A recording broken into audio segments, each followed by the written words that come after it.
বাংলাদেশ আবহাওয়া অধিদপ্তর জানিয়েছে, আগামী কয়েকদিন দেশের বিভিন্ন অঞ্চলে বৃষ্টি এবং বজ্রসহ বৃষ্টির সম্ভাবনা রয়েছে।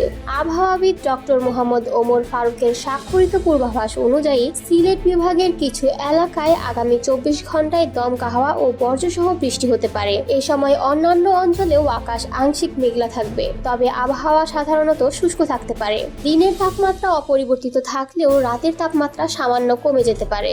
এছাড়াও বুধবার সন্ধ্যা 6টা থেকে পরবর্তী 24 ঘন্টায় খুলনা বিভাগের কিছু এলাকায় বৃষ্টি বা বজ্রসহ বৃষ্টির সম্ভাবনা রয়েছে।